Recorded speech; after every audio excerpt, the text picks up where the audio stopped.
प्रार्थना पढ़ाई लिखाई में बहुत अच्छी थी। शायद इसीलिए उसके माँ बाप ने उसकी शिक्षा पर बहुत अच्छा ध्यान दिया था। आज भी प्रार्थना जब कॉलेज जा रही होती है तभी उसकी माँ मोहिनी उसे रोकते हुए कहती है, प्रार्थना रुक जा, खाना खाए बिना कॉलेज मत जा, वरना तो कॉलेज की कैंटीन से भी कुछ नहीं खाती और मुझे ये बिल्कुल अच्छा नहीं लगता। अरे माँ, मुझे आपके हाथों का खाना बहुत अच्छा लगता है, लेकिन अभी मुझे बहुत लेट हो रहा है। अगर आज का लेक्चर मिस कर दिया ना तो टीचर बेकार में गुस्सा करेंगे। अभी मुझे जाने दीजिए। जाने दो मोहिनी प्रार्थना को, वैसे भी कल तो उसकी छुट्टी है ना, कल तुम उसके साथ मिलकर नाश्ता बनाना। अब प्रार्थना को पढ़ाई के साथ साथ घर के गुण भी सीख लेने चाहिए। प्रार्थना शादी के लायक हो गई है। ये सुनकर प्रार्थना को बिल्कुल भी अच्छा नहीं लगता, क्योंकि उसने कभी शादी के बारे में सोचा ही नहीं था। और पापा, आप मेरी शादी की बात क्यों कर रहे हो? अभी मैं शादी नहीं करना चाहती। अभी मैं पढ़ाई कर रही हूँ। उसके बाद मैं किसी मल्टीनेशनल कंपनी में जॉब करूंगी और हो सका तो अपना कोई स्टार्टअप शुरू करूंगी। मेरा शादी का कोई भी इरादा नहीं है। अच्छा, अभी तुझे देरी हो रही थी, अभी तू इन सब बातों में लग गई। चल अभी फिलहाल अपने कॉलेज जा, कल की कल देखेंगे। प्रार्थना कॉलेज चली जाती है। अगले दिन उसकी छुट्टी होती है। उसकी माँ उसे साथ में नाश्ता बनाने के लिए कहती है, लेकिन वो मना कर देती है। अब मोहिनी अकेले ही गुस्से में रसोई में खाना बना रही थी और खुद से कहती थी, इस लड़की को कुछ भी समझाना बिल्कुल बेकार है। कितनी बार बोला है कि रसोई के काम भी सीख ले, कल को ये डिग्री रसोई में काम नहीं आएगी। मोहिनी इसी तरह गुस्से में बड़बड़ाते हुए खाना बनाती है और उसके बाद थोड़ी देर में गिरधारी और अपने लिए नाश्ता लगा लेती है। गिरधारी जब प्रार्थना को नाश्ते की टेबल पर नहीं देखता तो पूछता है, ये क्या, तुम्हारी लाडली बेटी कहाँ है? वो नाश्ता करने नहीं आई क्या? और आज तो नाश्ता भी उसी को बनाना था। हाँ जी, जैसे आपने बोला और उसने नाश्ता बना लिया। वो हमारी कोई बात सुनती है क्या जो आपकी बात सुनेगी? अपने कमरे में सो रही है और रात को मुझे व्हाट्सएप पर मैसेज करके सोई थी कि सुबह उठाना मत। तुम फिक्र मत करो मोहिनी, एक ना एक दिन वो सारे काम खुद सीख जाएगी। कैसे फिक्र ना करूं, आखिर घर की लड़की है। ससुराल में जाकर अगर रसोई नहीं संभाल पाएगी तो बेकार में हमें सुनने को मिलेगा। आप जल्द से जल्द उसके लिए कोई अच्छा लड़का तलाश करिए। मोहिनी की बात गिरधारी को ठीक लगती है और उसके बाद वो उसके लिए रिश्ते देखने लगता है। एक दिन गिरधारी को एक पवन नाम के लड़के का रिश्ता मिलता है, जिसकी फैमिली बहुत अच्छी थी। उनके घर किसी भी चीज की कोई कमी नहीं थी। जब प्रार्थना कॉलेज से घर आती है तो गिरधारी उसे वो तस्वीर दिखाते हैं और कहते हैं, जानता हूँ प्रार्थना बेटा कि अभी तुम शादी नहीं करना चाहती, लेकिन मुझे ये लड़का बहुत पसंद आया है। मैं नहीं जानता आगे जाकर हमें ऐसा अच्छा रिश्ता मिलेगा या नहीं। तुम एक बार तस्वीर तो देख लो, अगर तुम्हें पसंद नहीं होगा तो मैं मना कर दूंगा। अच्छी पढ़ी लिखी फैमिली है और बस 2 बेटे हैं। ललिता जी ने अपने छोटे बेटे के लिए तुम्हें पसंद किया है। प्रार्थना ने तस्वीर उठाकर देखी और उसे पवन बहुत पसंद आया। वो शर्मा कर अंदर चली गई। मोहिनी और गिरधारी को भी उसके शर्माने के अंदाज से समझ में आ गया कि उसे लड़का पसंद है। अचानक से इस प्रैक्टिकल लड़की को पवन की तस्वीर देखते ही वो पसंद आ गया। गिरधारी और मोहिनी ने बिना देर करते हुए पवन और प्रार्थना का रिश्ता पक्का कर दिया। दोनों की सगाई हो गई और शादी में अभी 1 महीना बाकी था। एक दिन मोहिनी प्रार्थना के कमरे में आई और बोली, प्रार्थना, घर का काम सीख ले बेटा, कल को अगर ससुराल जाएगी तो तेरी सास तुझे ताने देगी। वैसे तो मैंने सुना है ललिता जी बहुत अच्छी हैं, लेकिन फिर भी अच्छा नहीं लगता और न जाने उनकी बड़ी बहू का स्वभाव कैसा होगा। आजकल तो लोग YouTube देखकर ऑपरेशन करना सीख लेते हैं। खाना बनाना कौन सी बड़ी बात है। फिक्र मत करो माँ, पवन जी जिम जाते हैं, मेरी उनसे अक्सर फोन पर बातें होती है। वो तो उबला हुआ खाना ही खाते होंगे और बाकी बचे लोगों के लिए भी खाना बना ही दूंगी, या फिर अपनी जिठानी को बोल दूंगी बाकी लोगों के लिए वो बना दे। ठीक है भाई, तुझे जो करना है कर, लेकिन अगर तेरे ससुराल से तेरी रसोई के काम को लेकर शिकायत आई ना तो मैं एक बात नहीं सुनूंगी, अभी बता रही हूँ। ये बोलकर मोहिनी प्रार्थना के कमरे से चली जाती है। प्रार्थना फिर से पवन से फोन पर बातें करने लगती है। ऐसे ही 1 महीना गुजर जाता है। पवन और प्रार्थना की शादी हो जाती है। आज प्रार्थना की रसोई में पहली रसोई की रस्म थी। वो अकेले रसोई में खड़ी हुई थी कि तभी रसोई में उसकी सास ललिता आती है और कहती है, प्रार्थना बहू, आज तेरी पहली रसोई की रस्म है। वैसे तो तू अपने माँ बाप की इकलौती बेटी थी, तो मैं जानती हूँ तेरी माँ ने तेरी परवरिश में और तुझे घर का काम सिखाने में कोई कमी नहीं छोड़ी होगी। आज तो हम सबके लिए कुछ बढ़िया सा नाश्ता बना दे बेटा। ये सुनकर प्रार्थना घबरा जाती है और हकलाती हुए कहती है, जी माँ जी, मैं सब कुछ कर लूंगी। आप बस मेरे पास खड़ी हो जाएंगी तो मुझे अच्छा लगेगा। आप मुझे देखेंगी, मुझे चीजें बताती रहेंगी, तो जैसे इस घर में मतलब खाना बनता है ना, बिल्कुल वैसा ही खाना बना पाऊंगी। प्रार्थना अपनी सास को ये बोलती है और ललिता भी यही सोचती है कि उसकी बहू कितनी अच्छी है जो कि उसे अपने पास खड़े रखना चाहती है। वहीं प्रार्थना अपने मन में बोली, सही है, अगर मेरी सास मेरे पास खड़ी रही तो जो मैं गलती करूंगी वो मुझे बताती रहेगी, उसके बाद में कोई ना कोई बहाना बना दूंगी। अब प्रार्थना कटहल उठाती है क्योंकि उसकी सास ने उसे बताया कि पवन को कटहल बहुत पसंद है। उसके बाद वो घिसने वाली मशीन से कटहल को घिसने की कोशिश करने लगती है। उसे ये करते देखकर ललिता कहती है, ये क्या कर रही है बहू? इस घिसने वाली मशीन से कटहल थोड़ी ना घिसा जाता है। कटहल तो चाकू से काटा जाता है और सबसे पहले उस पर तेल लगाया जाता है ताकि वो थोड़ा ठीक हो जाए। अरे माँ जी माफ करना, मैं बस थोड़ी सी घबरा गई थी, घर में नई आई हूँ ना, इसलिए डर लग रहा था।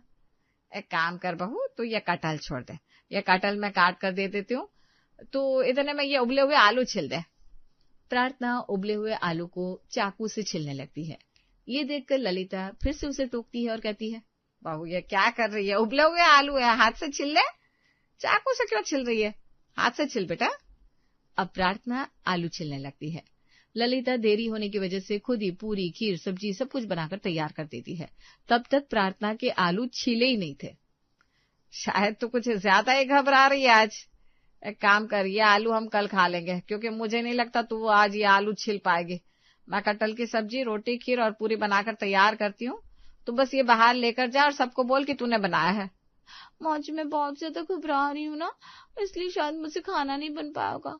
अब चलिए ना, मैं सारा खाना बाहर लेकर आती हूँ। अब प्रार्थना भी उन आधे उबले हुए आलू को फ्रिज में रख देती है। तभी वहां पर उसकी जेठानी कुसुम आकर कहती है, क्या बात है देवरानी जी, आज तो माँ जी ने सारा खाना बना दिया। उन्होंने मुझे आपको ये बोलने के लिए भेजा है कि आप कपड़े बदल कर आ जाना, वरना सब लोगों को लगेगा हमने आपको ढंग से तैयार भी नहीं होने दिया। भाभी मैं तो सारा खाना खुद बनाना चाहती थी, लेकिन माँ जी ने बोला कि उनका खाना बनाने का मन है, और वैसे भी मैं इस घर में नई हूँ ना, आगे जाकर तो खाना मुझे ही बनाना है। हाँ, तुम्हारी माँ ने बताया था तुम्हें सब कुछ बनाना आता है। चलो कोई बात नहीं, कल से तुम खाना बना लेना। उसके बाद ऐसे ही 1-2 दिन गुजरते हैं। ललिता ही पूरे घर में खाना बना रही थी, और जब ललिता खाना नहीं बनाती तो कुसुम खाना बनाया करती, और उसे ऐसा लगा था कि प्रार्थना को घर के अंदर एडजस्ट करने में टाइम लगेगा। एक दिन पवन की छुट्टी थी और ललिता दोनों से कहती है, पवन बेटा आज तेरी छुट्टी है तो प्रार्थना बहू को लेकर सब्जी मार्केट चला जा। इसी बहाने उसे भी सब्जी के बारे में पता चलेगा कि हमारे घर में कौन सी सब्जी खाई जाती है और कौन सी नहीं। हाँ क्यों नहीं माँ, मैं प्रार्थना को लेकर सब्जी बाजार चला जाता हूँ, और वैसे भी ये बोल रही थी कि इसे रात को सोने के लिए नाइट ड्रेस चाहिए, तो वो भी ले आएंगे। अब पवन प्रार्थना के साथ सब्जी बाजार जाता है। प्रार्थना पहली बार सब्जी बाजार गई थी, क्योंकि मायके में उसका काम सिर्फ कॉलेज जाना और अपने दोस्तों के साथ मस्ती करना था। सब्जी बाजार देखकर वो बहुत ज्यादा हैरान थी। हर कोई सब्जी का दाम बताते हुए सब्जी का नाम लेकर चिल्ला रहा था। प्रार्थना अपने मन में कहती है, यार ऑनलाइन शॉपिंग करना कितना आसान होता है, यहाँ तो इनकी शोर की वजह से मेरे कान में दर्द हो रहा है। क्या हो गया प्रार्थना, क्या सोचने लगी? कुछ नहीं पवन जी, चलिए सब्जी खरीद लेते हैं जो लेनी है। एक काम करो, तुम टमाटर लेकर आ जाओ, इतने में मैं आलू और प्याज खरीद लेता हूँ। हम जल्दी फ्री हो जाएंगे, और जल्दी फ्री हो गए तो मैं तुम्हें गोलगप्पे खिलाऊंगा। ये सुनकर वो बहुत खुश हो जाती है। उसे लगा टमाटर खरीदना कौन सी बड़ी बात है, वो तो बहुत आसान काम है। वो टमाटर वाले के पास जाकर कहती है, भैया टमाटर कितनी का दिया? 40 रुपए किलो है बहन जी, कितना दूं? भैया 1 पीस दे दो। बहन जी आधा किलो या 1 किलो लीजिए, या कम से कम पाव तो लीजिए। एक टमाटर से कितने दिन का लोगे? टमाटर वाले की बात सुनकर प्रार्थना टमाटर खरीद लेती है, और उसके बाद में वो पवन को कद्दू के ठेले पर देखती है। कद्दू वाला पवन को कद्दू दिखाता है। प्रार्थना एक कद्दू को उठाकर कहती है, पवन ये वाला कद्दू ले लेते हैं, ये दिखने में कितना ज्यादा कलरफुल है ना, कितना प्यारा लग रहा है। प्रार्थना उस कद्दू को उठाकर खरीदे हुए टमाटर के ऊपर रख देती है। कद्दू वाला हंसते हुए पवन से कहता है, भाई साहब आपकी ये श्रीमती कॉन्वेंट स्कूल से पढ़ी है क्या?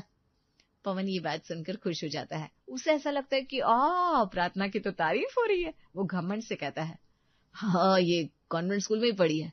क्यों भाई साहब आप ऐसा क्यों पूछ रहे हैं? कुछ ही नहीं भाई साहब, बस ऐसे ही मन किया तो पूछ लिया। मैडम को देखकर लग रहा है मैडम बहुत ज्यादा हाई-फाई है, तभी तो कद्दू को टमाटर के ऊपर रख रही है।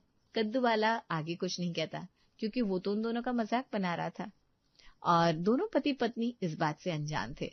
तो वहीं कद्दू वाला अपना मुंह दबा के हंस रहा था।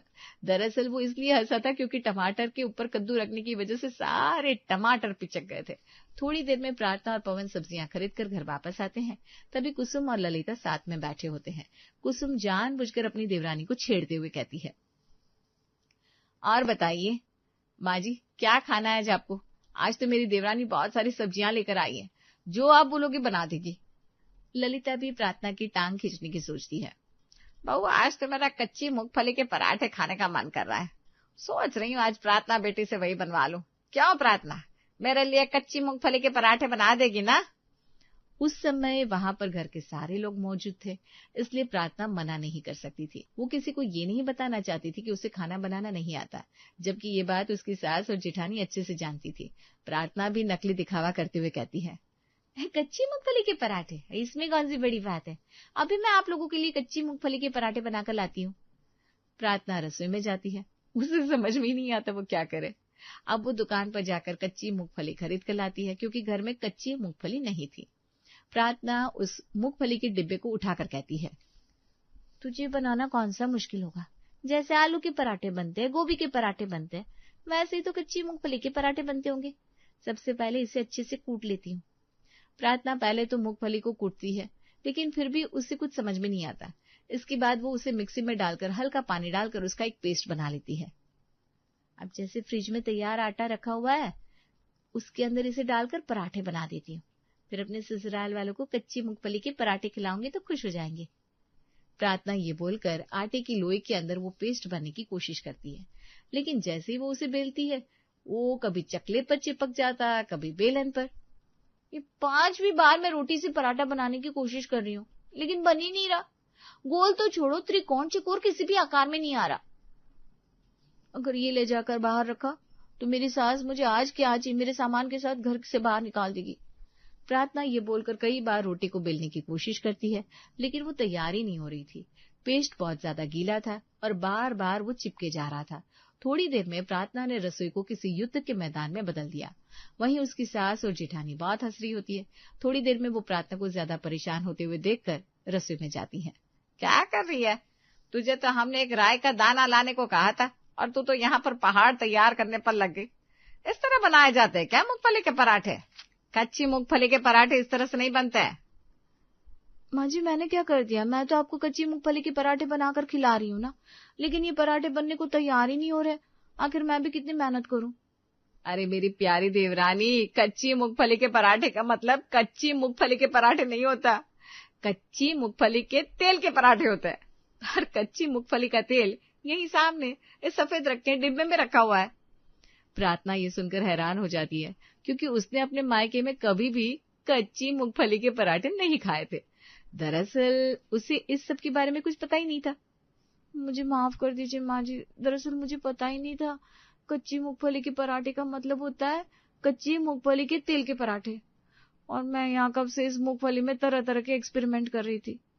बहू, जब से तू इस घर में आई है ना, तब से हम जानते थे कि तुझे खाना बनाना नहीं आता, लेकिन तुझे रोज इस तरह से परेशान होते हुए देखकर आज हमने सोचा था कि आज तो तुझे सच स्वीकार करना ही होगा।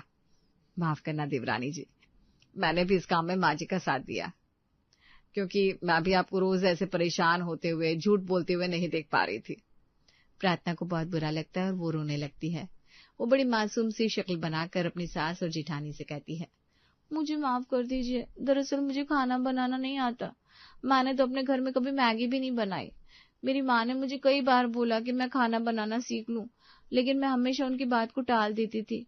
और यहाँ पर आकर मुझे ऐसा लगा कि मैं सब कुछ बहुत अच्छे से संभालूंगी, लेकिन मुझे कुछ भी नहीं आया। ललिता को प्रार्थना की मासूमियत पर प्यार आ जाता है। वो बड़े प्यार से उसके सर पर हाथ रखती है और कहती है, तो क्या हो गया बहू, जब कुसुम इस घर में आई थी तभी उसे भी कुछ नहीं आता था। धीरे धीरे इस घर में आने के बाद उसने भी सब सीख लिया।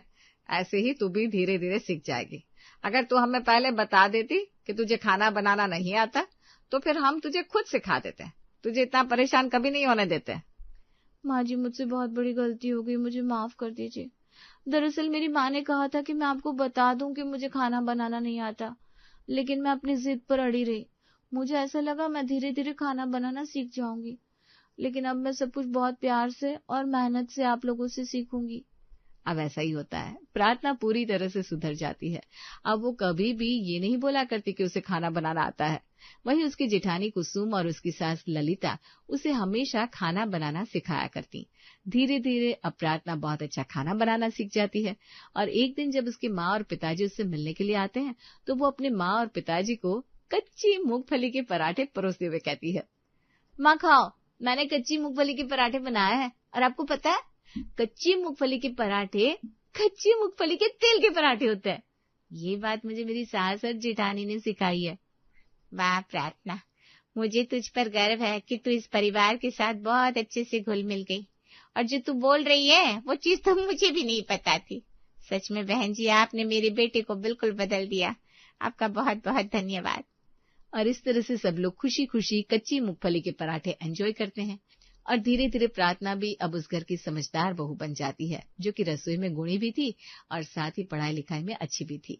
धीरे धीरे वो अपने घर वालों की परमिशन से अपना एक ऑनलाइन घर से स्टार्टअप शुरू करती है, ताकि वो अपने सपनों की उड़ान को भी कमजोर ना होने दे और घर के कामकाज में भी कोई कमी ना रखे।